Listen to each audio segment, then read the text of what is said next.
اعوذ باللہ من الشیطان الرجیم بسم اللہ الرحمن الرحیم رب اشرح لی صدری ویسر لی امری واحلل عقدۃ من لسانی یفقہوا قولی۔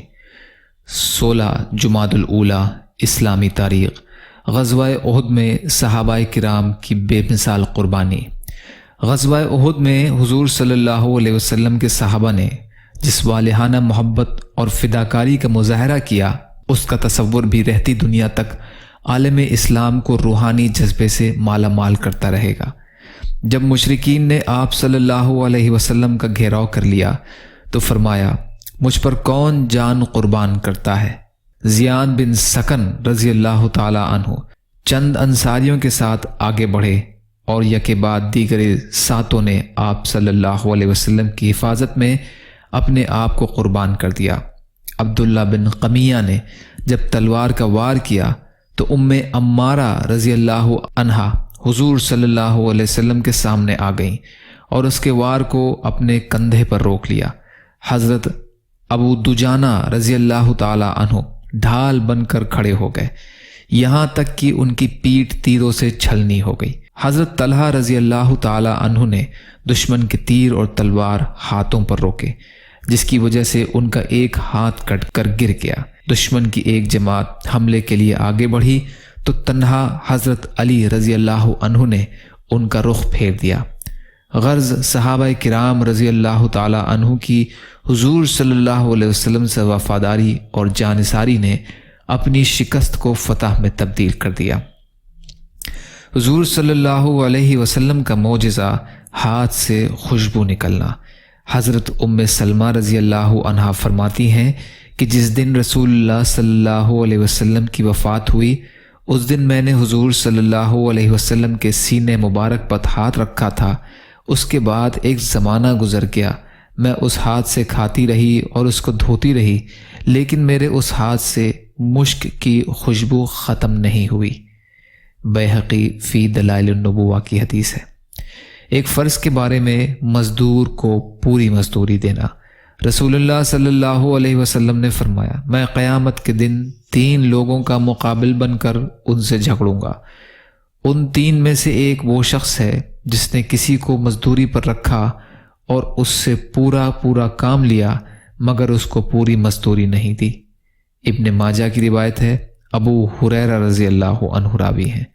خلاصہ، مزدور کو مکمل مزدوری دینا واجب ہے۔ ایک سنت کے بارے میں، بد اخلاقی سے بچنے کی دعا۔ رسول اللہ صلی اللہ علیہ وسلم یہ دعا فرماتے تھے، اللہم انی اعوذ بک من منکرات الاخلاق والاعمال والاہواء۔ اے اللہ، میں برے اخلاق، برے اعمال اور خواہشات سے تیری پناہ چاہتا ہوں۔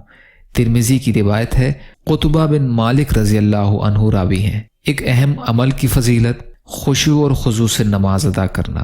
رسول اللہ صلی اللہ علیہ وسلم نے فرمایا، جو کوئی خوب اچھی طرح وضو کرے اور 2 رکعت نماز خشوع اور خضوع کے ساتھ پڑھے تو اس کے لیے جنت واجب ہو گئی۔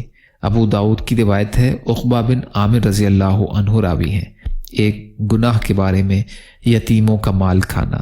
قرآن میں اللہ تعالیٰ فرماتا ہے، یتیموں کے مال ان کو دیتے رہا کرو اور پاک مال کو ناپاک سے نہ بدلو، اور ان کا مال اپنے مالوں کے ساتھ ملا کر مت کھاؤ، ایسا کرنا یقیناً بہت بڑا گناہ ہے۔ سورہ نساء کی آیت کا ترجمہ۔ دنیا کے بارے میں، نافرمانوں سے نعمتیں چھین لی جاتی ہیں۔ قرآن میں اللہ تعالیٰ فرماتے ہیں، وہ نافرمان لوگ کتنے ہی باغ، چشمے، کھیتیاں اور عمدہ مکانات اور آرام کے سامان جن میں وہ مزے کیا کرتے تھے، سب چھوڑ گئے۔ ہم نے اسی طرح کیا اور ان سب چیزوں کا وارث ایک دوسری قوم کو بنا دیا۔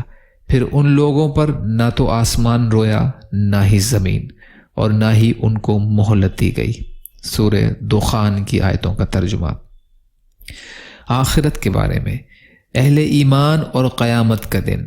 رسول اللہ صلی اللہ علیہ وسلم سے 50,000 سال کے برابر دن یعنی قیامت کے بارے میں پوچھا گیا کہ وہ کتنا لمبا ہوگا۔ رسول اللہ صلی اللہ علیہ وسلم نے فرمایا، اس ذات کی قسم جس کے قبضے میں میری جان ہے، وہ دن مومن کے لیے اتنا مختصر کر دیا جائے گا جتنی دیر میں وہ دنیا میں فرض نماز ادا کیا کرتا تھا۔ مسند احمد کی روایت ہے، ابو سعید خدری رضی اللہ عنہ راوی ہیں۔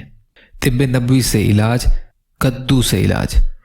حضرت انس رضی اللہ تعالی عنہ فرماتے ہیں کہ میں نے کھانے کے دوران رسول کریم صلی اللہ علیہ وسلم کو دیکھا کہ پیالے کے چاروں طرف سے کدو تلاش کر کے کھا رہے تھے۔ اسی روز سے میرے دل میں کدو کی رغبت پیدا ہو گئی۔ بخاری کی روایت ہے یہ۔